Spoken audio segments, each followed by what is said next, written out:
Good evening, I'm Adrienne Arsenault. And I'm Andrew Chang. Tonight, a second opinion on AstraZeneca for Canadians over 65. It puts the provinces in a very difficult position. Why a federal advisory group disagrees with Health Canada. Also tonight, BC extends the delay between doses. Nobody really can say 100% this is going to work. Meeting the pandemic challenge of guide dog training. We want to expose them to as much as we can safely so that they think it's just a normal part of life. And Jodie Foster on her role as a lawyer for Guantanamo's most tortured detainee. There were a lot of other governments that were involved in Mamadou's case, certainly Canada. Why the real-life character wants an apology from Canada. This is The National. When it comes to COVID-19 vaccinations, it is no secret that Canada is playing catch-up. Even though more doses are coming into the country, getting them into people remains slow going. Across Canada, it's around 60,000 doses a day. At that rate, proper herd immunity would be reached by July of 2023. Tonight, two big developments as provinces hunt for ways to pick up the pace. One is to delay second doses so as to vaccinate more people more quickly. In a moment, we'll see why BC will now do that. Another option is to approve more vaccines to expand the supply. But that plan just hit a snag. Yeah, today, Canada's Senior Advisory Committee on Immunization said the AstraZeneca shot should not be given to seniors. That puts them at odds with Health Canada, which has already approved the vaccine for all adults, and thousands of doses are due to arrive this week. It's left lots of people wondering what it means for the rollout and which shot they should count on getting. Here's Christine Burak. This is not the news 80-year-old Marianne Lee wanted to hear. I was okay before I heard that, to get the AstraZeneca. Now it makes me a little bit nervous. Health Canada's authorization of Just days ago, Health Canada approved Oxford-AstraZeneca's vaccine for all Canadians. Now a group of scientists the federal government goes to for vaccine advice says it's not recommending the shot for those over 65. It is very confusing, right? Because there are countries that made a similar recommendation. Canada's National Advisory Committee on Immunization, or NACI, says it's due to limited information on the efficacy of this vaccine in this age group at this time. So in the clinical trials, there weren't enough people who were over the age of 65. Just over 90% of the participants in Oxford-AstraZeneca's clinical trials were under 55 years old. While NACI relies heavily on approved trial data, Health Canada says it's also factoring in real-world experience with the vaccine. Since then, of course, the AstraZeneca vaccine has been used very widely in Europe and particularly in the UK, and thousands and thousands of folks over 65 have been successfully immunized. In a recent study, researchers in Scotland vaccinated nearly 500,000 people with the Oxford-AstraZeneca shot, many of them elderly. Non-peer-reviewed results show that 4 weeks after the first dose, the risk of hospitalization fell by up to 85%. And I know that NACI, is dynamically looking at the data as it comes from different places in the world, and they may well change their recommendation then. But with doses arriving soon, decisions will have to be made about who gets what vaccine. It puts the provinces in a very difficult position because they're going to ultimately have the final say here. I'll be glad when either summer comes or I get a vaccine. Adding, when the time comes, she'll take any vaccine her doctor recommends. Christine Burak, CBC News, Toronto. Now, we just heard from Dr. Isaac Bogosh, and we wanted to follow up, particularly Dr. Bogosh, on that point about how it'll be provinces, right, who have to decide what to do here. How will they balance the competing information? Whose advice would they follow? It's going to be interesting to watch this play out because when you look at the vaccine programs roll out from coast to coast, most of them really are aligned with the NACI guidelines. So I imagine that most provinces will align with the NACI guidelines and stick to the under 65 recommendation. But quite frankly, you might see others that look at the real world data that was described earlier and say, you know what, I think there's enough evidence to vaccinate over 65. I'm very curious to see how the provinces will play this out. Right, and that's kind of the question, right? I mean, shouldn't the real world data trump everything else if the goal here is to get shots in arms? Yeah, certainly. I think it's helpful. I think we should look at the immunologic data. We should look at the clinical trial data. And again, there's some more clinical trial data coming out of the United States soon. And of course, you cannot ignore the real world data, especially from many parts of Europe, and especially the great data that's emerging from England and Scotland now that demonstrates that this looks to be pretty effective in the over 80 population. Right. Okay. We'll continue to track it. Dr. Bogosh, thanks for that. My pleasure. Now to today's second big development on vaccines and seemingly good news from BC health officials. A lot of people there will be getting a first dose of vaccine sooner than expected, but the reason why is raising questions. Brian Stewart explains the science behind the decision. When BC rolled out its first vaccines, the province made headlines for pushing back its second dose to 35 days, up to 2 weeks longer than the manufacturers recommended. Now it's going much further. The important thing that we have learned is that these vaccines work. They give a very high level of protection, and that protection lasts for many months. Dr. Bonnie Henry says the vaccines are so effective after one dose, they will now wait 4 months before giving people their second shot.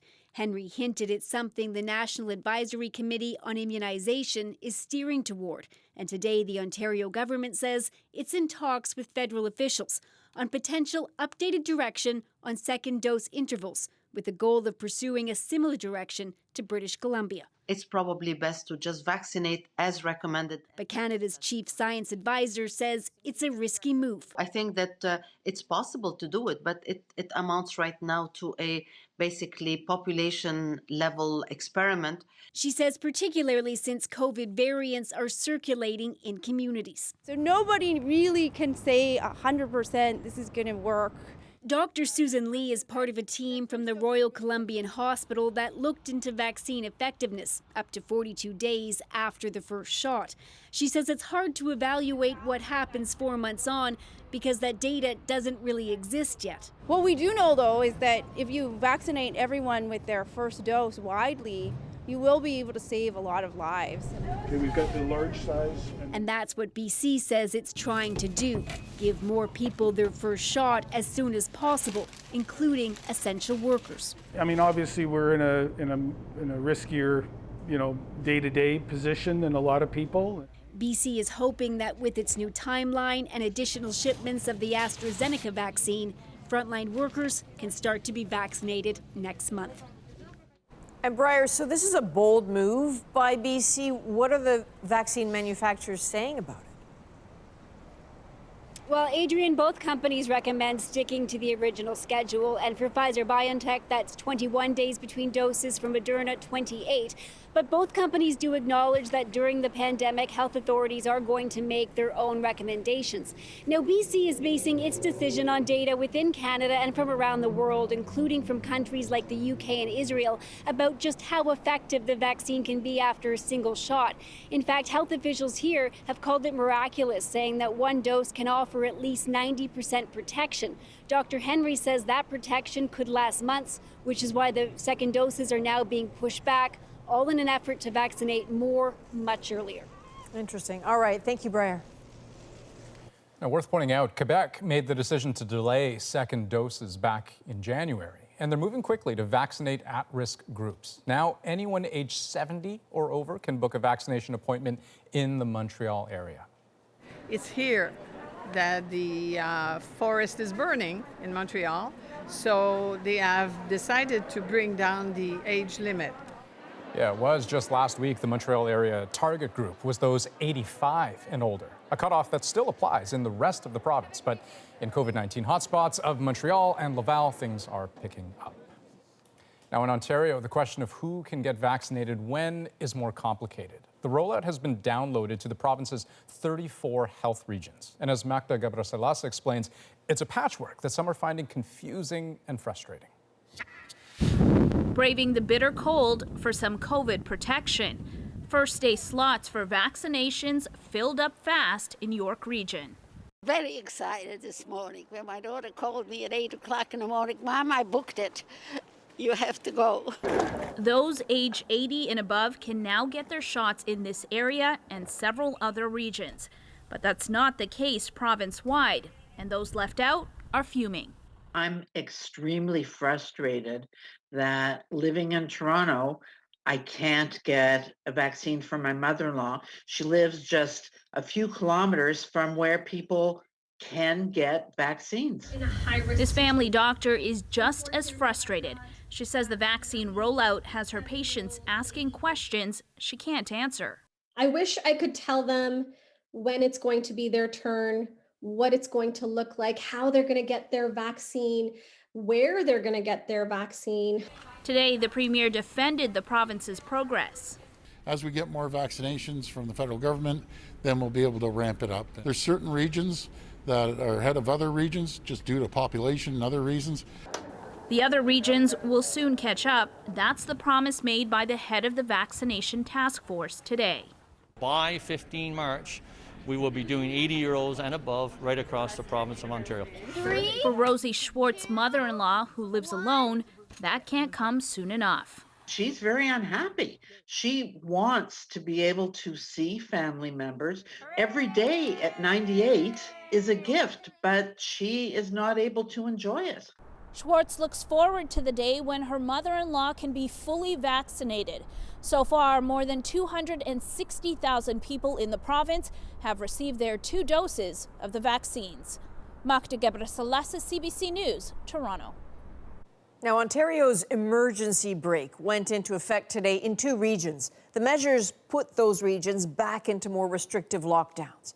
So the regions of Thunder Bay and Simcoe-Muskoka have seen a rise in new infections in recent weeks. New restrictions include prohibiting in-person dining and personal care services. Social gatherings also limited to outdoors with up to 10 people. Over 99% of Alberta businesses are able to operate now within public health guidelines, and today a very important lifeline for the owners of fitness businesses, including gyms in that respect. And indeed, in Alberta, fitness centers and libraries were given the green light to partially reopen as the province moved to ease some public health restrictions. Premier Kenney says more could be lifted in the coming weeks if the numbers continue to improve. In Nova Scotia, couples in long-term care now have the right to stay together. The new rules were in the works before COVID, but the pandemic has underscored the impact of loneliness on health. Kayla Hounsell has one couple's story. I love you. When 96-year-old Hazel Gibson is not having a good day, her husband Bryce is by her side. Their family fought to make it so. He's always been absolutely, totally in love with her, and she has been absolutely, totally in love with him. It is a love story made in heaven. It really is. The couple has been married 78 years. Yes, 78. Long time, almost all our lives. But 3 years ago, they were separated in different long-term care facilities. At the time, Hazel told us it just wasn't the same. And it is awfully hard to be parted. And I wake up in the middle of the night and roll over and Bryce's not there. It was absolutely horrible because I was watching her deteriorate as each day went forward because she wanted to be with him badly. Nova Scotia's new law aims to prevent that from happening to anyone else. Couples now have a right to be placed in long-term care together, even if one of them requires a higher level of care. We think it's the right thing to do. The transition into long-term care can be challenging on the best of days, and helping keep couples together who've been loving each other and supporting each other their whole lives, I think is a really good thing for all involved. In fact, this professor of geriatric medicine says it can be a good thing for the healthcare system overall when couples can help each other. That can be beneficial to their sense of self-worth. And it can also be something that just takes that particular task perhaps away from being needed to be done by a care worker and then frees that care worker up to do something else. Judy Gibson says there was a definite change when her in-laws were reunited. You could see hearts the day that we walked them in together. The family is happy others won't have to put up a fight and will simply have a right to be together. Kayla Hounsell, CBC News, Halifax. Manitoba RCMP are fighting in court to keep an officer's notes away from investigators. Those notes describe the night police charged a First Nation man with assault. Months later, that man took his own life. Caroline Bargout shows us why the officer's account is now under scrutiny. Brian Halcrow's friend has fond memories of the 50-year-old from Titasquia Cree Nation. Brian was my confidant, my best friend, the person I turned to, good and bad times. He was his mother's primary caregiver, but he also struggled. After 2 major strokes, he couldn't work and suffered chronic memory loss. Last January, 7 months after a run-in with Thompson RCMP, Brian Halcrow died by suicide. I want to hear that what happened to Brian should not have happened. On June 5, 2019, RCMP were called to a hotel bar for reports of a man causing a disturbance. Court documents say Halcrow was upset and threw his baseball cap at police. It didn't hit anyone, but an officer turned around and punched Halcrow in the face, twice. He needed 4 stitches, then was taken to hospital and charged with assault. Halcrow's sister says the thought of doing time was too much for her brother to take. Brian said to me, "Patsy, I'm not going to jail. That's the worst place to be. I am not going." I sort of, just like I knew what he was going to do. I was waiting for that call. The Independent Investigation Unit of Manitoba charged one constable with assault. The investigators now want a copy of his notes, but RCMP say they can't hand them over. Manitoba's Police Services Act protects their charter rights against self-incrimination. The case is set to be heard in court on Friday. Caroline Bargood, CBC News, Winnipeg. Well, for the first time, a former French president has been sentenced to time in prison. Nicolas Sarkozy was found guilty of trying to bribe a senior magistrate with the promise of a prestigious job in return for information about a case. The sentence is 1 year in prison and 2 years suspended, but a lengthy appeal is expected before he serves any time. Aung San Suu Kyi has not been seen since Myanmar's military coup a month ago. Her lawyer says she attended court by video today, facing more charges. As Renee Filipponi reports, her supporters don't need to see her to keep fighting for democracy. Homemade barricades stand between protesters and security forces. The crowd has come prepared, undeterred by Sunday's bloodshed. Tear gas is fired, creating chaos as people flee the military that's becoming increasingly violent. This engineer says he will keep fighting peacefully against the dictatorship. We are not feeling good to see Yangon as a war zone. Many have died already. Grief is marked in the streets by flowers, with growing memorials for the lives lost. And in eastern Myanmar, a funeral for one of the 18 people killed over the weekend. What is most needed is the United Nations, especially the Security Council, to start to walk the walk. Young Hee Lee is a former UN Special Rapporteur on Myanmar and is now launching an advisory council calling on the world to do more. The military, known as the Tatmadaw, seized power and arrested leader Aung San Suu Kyi 1 month ago and shows no sign of backing down. The behaviors of the Tatmadaw are exactly like what a terrorist group would behave, and therefore any recognition of that state under this type of governance will not be accepted. Suu Kyi is being held at an undisclosed location and made a court appearance by video today, according to her lawyer, who saw her for the first time. The prosecution side added 2 more cases.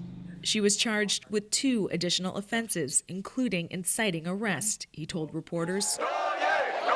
Supporters believe the charges are false. And despite the crackdown and reports 1,000 people were arrested Sunday, the protesters remain resolute in their fight. Renee Filipponi, CBC News, London. There were well wishes for Prince Philip on the streets of London today as he switched hospitals for additional care. People think he's a bit silly and a bit daft, but I think he's done great for the country, so should deserve the best care he gets. Open umbrellas were used to shield the 99-year-old from cameras as he was moved to a London heart hospital. The palace says he'll undergo tests for a pre-existing heart condition and he'll continue treatment for an infection. His hospital stay of nearly 2 weeks is now expected to last weeks longer. A story of one man's enduring torture in Guantanamo Bay. It made it to the silver screen. It's now getting award show buzz. He has been interrogated. He has been held against his will for 6 years. Coming up, we speak to actors and the real man at the center of the story about the role he says Canada had in his detention. The Canadian intelligence authorities conspired with the United States. Plus, a hot housing market. Well, it's a different reality in commercial real estate. There's some folks that say, no matter what, I don't need what I had before. What it means to have so many open spaces and... It's like a dream, a wonderful dream come true. A Canadian artist gets a dream opportunity with Disney. I think it's life-changing. We're back in 2.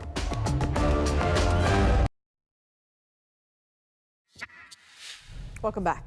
Westjet isn't saying how many will go, but it is about to lay off more pilots. For now, the airline and the union for the pilots are in negotiations. An already announced layoff of 120 cabin crew members is set to take effect tomorrow. And Porter Airlines flights will not return until May 19th. The carrier pushed back its start date for March 29th. It says it is because of a new rule that passengers returning from foreign destinations wait in quarantine hotels for COVID-19 test results. Porter's operations have been suspended since last March. Well, with the pandemic forcing employees to work from home, lots of businesses are rethinking their plans for office space. And as Jacqueline Hansen shows us, that sagging demand for commercial rentals has led landlords to sweeten their offers. Masked up and spaced out. The search for office space this year is different. Last March, executives at Ottawa-based company RVZ were on the hunt for a new office. Then the pandemic hit. The online RV rental marketplace sent employees home to work remotely and put signing a lease on hold. Since then, RVZ's business has doubled and its workforce has nearly tripled. We were just happened to be one of the fortunate businesses that was well suited during this pandemic. Up there, you've got... Now it's on the search again, and not only the company's size has changed, so has the rental market. We had probably 4 to 5 options that we were looking at. At this time, it's really endless. Recent data shows office space availability in Canada has been climbing, especially in major urban centers. In Ottawa, the availability rate increased by 13% from the fourth quarter of 2019 to the fourth quarter of 2020. In Toronto, it jumped more than 40%, and in Vancouver, more than 50%. It was like night and day. Before the pandemic, it was very difficult to find space. A growing proportion of the space up for grabs is subleases, tenants who want someone else to take over some or all of their lease. There's some folks that say, no matter what, I don't need what I had before. This commercial real estate broker says that's affording opportunities to those who may not have had them otherwise. I am working with a national not-for-profit who normally might have 10 decent options, had at least 30. And he says some landlords are even offering big incentives, from a year of free rent to money for renovations. There's going to be a huge amount of capital required to go and transition these spaces into these hybrid hub models. A hybrid space that supports remote and in-person work is what RVZ is looking for now. We kind of have to reimagine what is our new office going to look like. A new challenge of choices. Jacqueline Hansen, CBC News, Toronto. The film The Mauritanian just captured a Golden Globe for its adaptation of a painful story. I think I figured out why they built Guantanamo. We speak with the actors and the real man brutally tortured for years about how Canada was involved. Canada, as the intelligence community started to interfere in my life and turned it into hell. His question for Canada, next. For 8 years, I have been dreaming of being in a courtroom. Now that I'm here, I'm scared to death. He was locked up for 14 years without charge in the notorious Guantanamo Bay military prison. Tortured, it's believed, more than any other detainee. Now, Mohamedou Ould Slahi is the subject of an award-winning film, The Mauritanian. Last night, Jodie Foster earned a Golden Globe for her role in the movie as Best Supporting Actress. In her speech delivered from her home, Foster thanked Slahi. You've taught us so much about being a human being, about being joyful and loving and forgiving. One thing missing from the film is the role Slahi thinks Canada might have played in his rendition to Guantanamo Bay, and why he believes Canadian authorities are partly to blame for his imprisonment. Tonight, you'll hear from him, from the actor who played him, and from Jodie Foster, who portrayed his lawyer. All three share one hope, that the film leads to change. Never did I believe that the United States of America would use fear and terror to control me. The trailer for the film The Mauritanian leans heavily on the fear and the humanity of the fight to free Mohamedou Ould Slahi from his Guantanamo Bay prison. Maybe he's guilty. Maybe he is. We're doing our job. What it barely shows you are the harder-to-watch scenes from the film. Torture at the hands of his American jailers. Scenes real enough, they fundamentally shook Tahar Rahim, the actor playing Mohamedou. I wanted them to shackle me for real, to put me in cold cells, to waterboard me, force feed me. I was in such an emotional state that I almost felt like my mom, my real mom, was in the cell. And it was almost unbearable. Whatever I say, it doesn't matter. He said he wanted his performance to be accurate for one audience member in particular, this one. Oh, your name is Adrian, is that correct? The real Mohamedou Ould Slahi, who admits he has not and cannot watch the whole film yet. Too close to reality and yet not nearly as bad. Guantanamo Bay is much worse than what you could see. I mean, 70 days without sleeping, with incessant interrogation. You cannot put that in a movie. From his real-life lawyer, Nancy Hollander, to the woman who played her, Jodie Foster, Mohamedou is a man horribly wronged and owed justice for being stripped of his rights. He survived by being a better person, right? By being loving and affectionate and vulnerable and open and full of joy. You know, he would not let them break that. He would not let them take that away from him. Mohamedou's catastrophe goes back to 1990, when he joined al-Qaeda in Afghanistan, back in the era when al-Qaeda was an American ally. He left the group, renounced it. His cousin stayed, and stayed close to Osama bin Laden. In 1999, Mohamedou briefly moved to Canada, got permanent resident status. What was supposed to be a dream life was not. Canadians just want to know what life was like for you here in Canada. It was horrible. It was a nightmare. In Montreal, he made some friends who introduced him to a mosque, the same one attended by Ahmed Rassam, the so-called Millennium Bomber, arrested only weeks after Mohamedou arrived in Canada. So Mohamedou's past, his cousin's connections, the coincidence of attending the same mosque as Rassam, all of this set off alarm bells for Canadian authorities. He was followed and surveilled. In Canada, as the intelligence community started to interfere in my life and turned into hell, I was really scared. There is no reason, to interfere in my private life, when there is just no reason. This is not a dictatorship. This is Canada. This is a liberal democracy. This is a place where people seek refuge.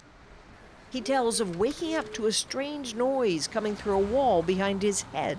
I called the police, and I explained to them what happened, and I showed them that someone from the next apartment has drilled in our room. It was, he came to believe, an attempt by Canadian authorities to install cameras or microphones to spy on him. Scared, he left, went back to Mauritania, and then came 9/11. In the months after, like hundreds of others, Mohamedou was taken by the Americans. With a bag on my head and chains around my body. Bundled off to secret sites, locked in Guantanamo, accused of being a 9/11 recruiter. He put those men on my husband's plane? Held for 14 years, never charged, but demeaned, tortured, the Americans trying to beat confessions out of him. Based in part, he was led to believe on what Canadians had said about him. The Canadian intelligence authorities conspired with the United States, with my government, and lured me to Mauritania and kidnapped me. Canadian interrogators even traveled to Guantanamo to question him. All these details ultimately an ugly education for the actors. What the hell do you know about my life? This is it. This is my life. I spend my time in places like this helping people like you. That's what I do.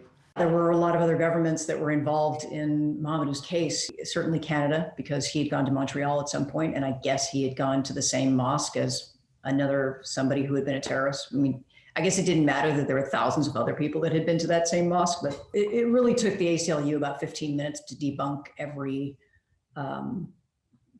quote unquote fact that the government had on Mohamedou. The film gives Canada a free pass. It's not blamed for any of what happened to him. Mohamedou, though, home now in Mauritania, has questions. I want an apology, official apology, from the role that Canada played in my rendition, torture, and illegal imprisonment for about 20 years. And I'm dying, I'm thirsty for Canadian intelligence to come clean and just tell Canadian exactly what they did, how they helped the United States. He and his lawyers have tried and failed for years to see the reports Canada shared with the Americans. Neither CSIS nor the RCMP would share details with us either. Someone has to answer for the tower. Someone, not just anyone. But just maybe, with the film generating buzz about Guantanamo and the men still there, another conversation starts about the Mauritanian and Canada. So among many other things, Adrienne, it's striking to hear Mohamedou say that he wants an apology from Canada. Is he going to get it? Well, he's just sort of starting that process. He's still trying to understand exactly what it is the Canadians said to the Americans. He's also advocating very hard for the closure of Guantanamo Bay, as are many other people connected with the film. They just keep hoping the more traction the film gets, the louder that conversation gets. Right, okay. Coming up, as more vaccines get approval in Canada, the differences between them are becoming hard to ignore. Is one vaccine as good as the next? And should that change how and when you plan to get your shot? We'll have a doctor give you the answers you need. Plus, find the button, find the button. Good job. Trained in a pandemic, the creative way to teach service dogs. Stay with us.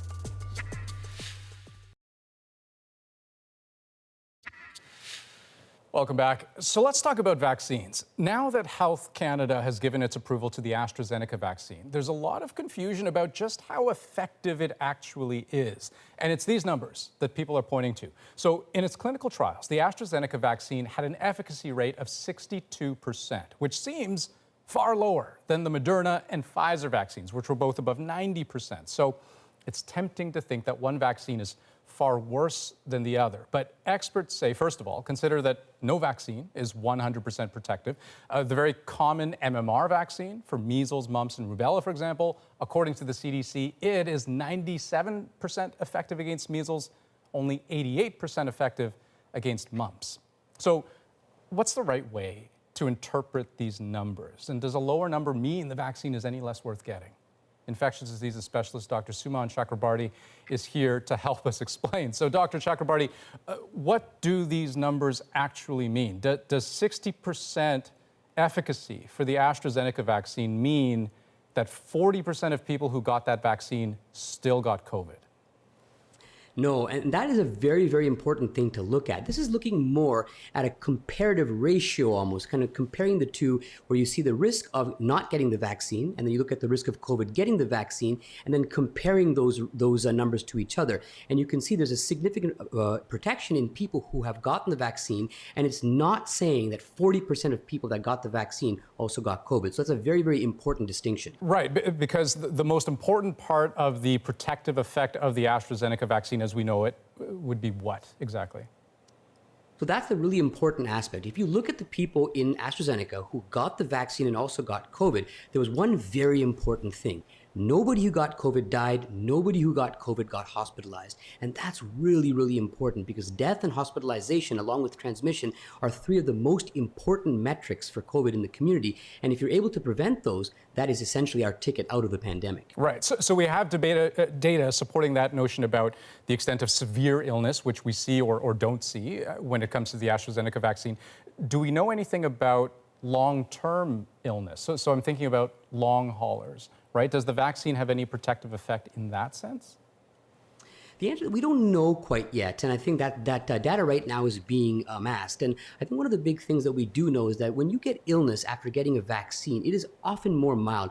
There are certain changes that are happening behind the scenes, and I suspect that if it is making the disease more mild, it can significantly prevent these types of long-term complications. Time will tell, but my hypothesis is that it will help to reduce the incidence of that. What about how we interpret the 60% efficacy rate as it pertains to transmission of this coronavirus? So not getting sick from it, but if I get the AstraZeneca vaccine, am I more or less likely to give the coronavirus to someone else compared to someone who got the Pfizer or Moderna vaccines?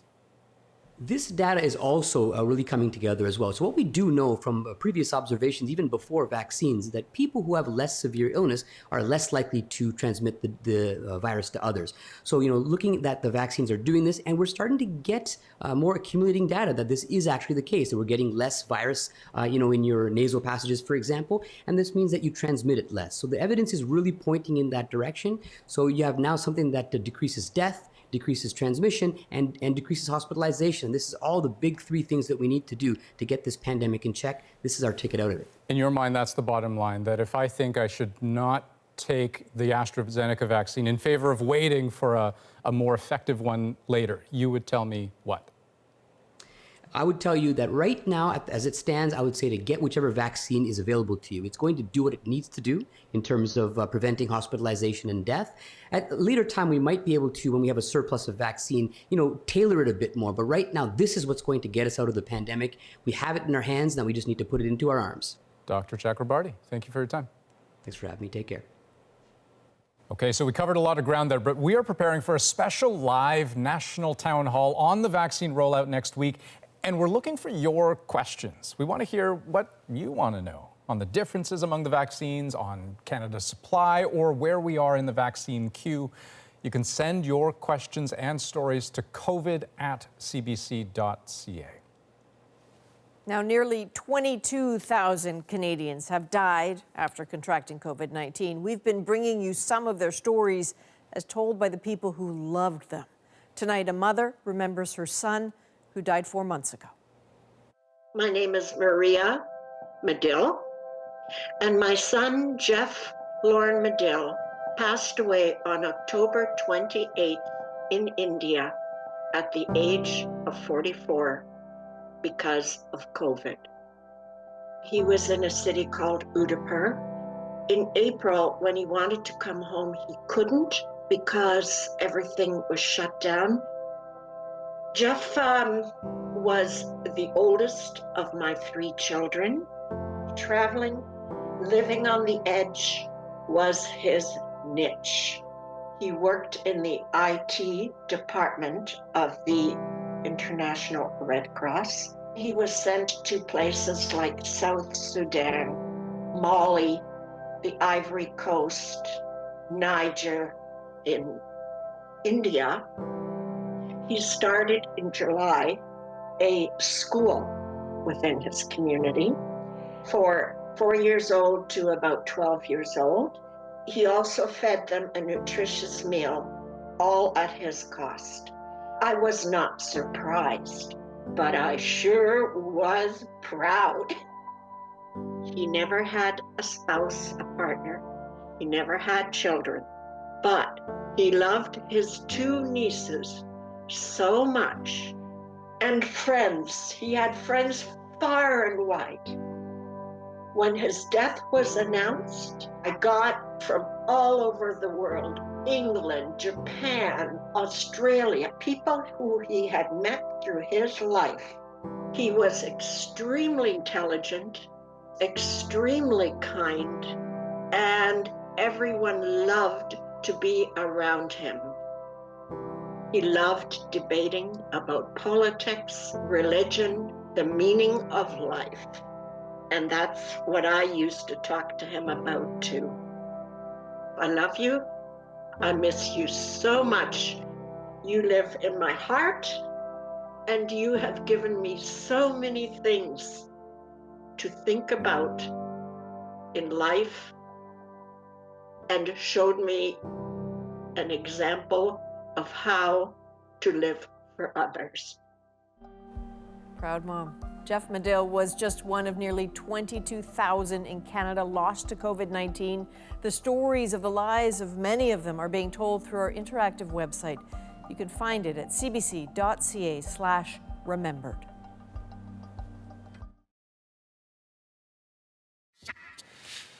Well, the pandemic has forced students everywhere to embrace new ways of learning, right? But when the pupil is easily distracted and prone to barking, it calls for a special kind of creativity. Stu Mills now on how guide dogs are being trained for the real world and one that COVID has shut down. Class is in session at the Canadian Centre for Guide Dogs. In fact, it never really stopped.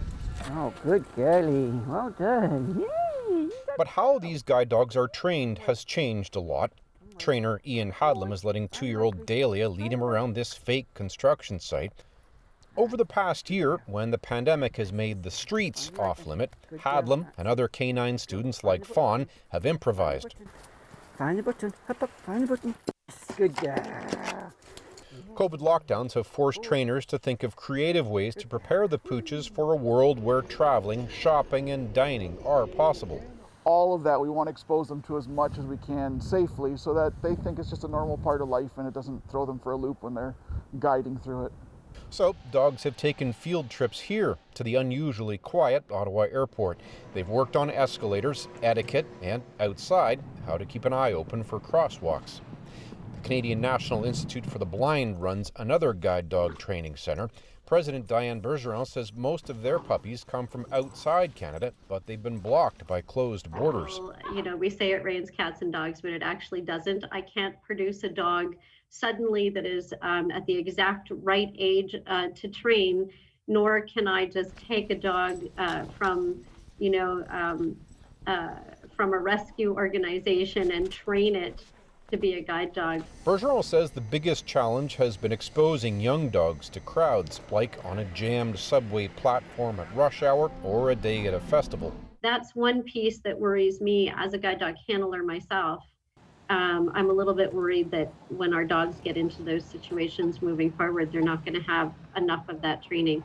Bergeron says if need be, the animals will get some extra lessons. But both guide dog agencies say even though they'll have been trained in a pandemic, the dogs will be capable of figuring out the new normal whenever it arrives. Stu Mills, CBC News, Ottawa. Next on The National, a Saskatoon artist gets her big break. I'm the first Canadian. It's just thrilling. How this Canadian is joining the elite ranks at Disney. Our moment is next.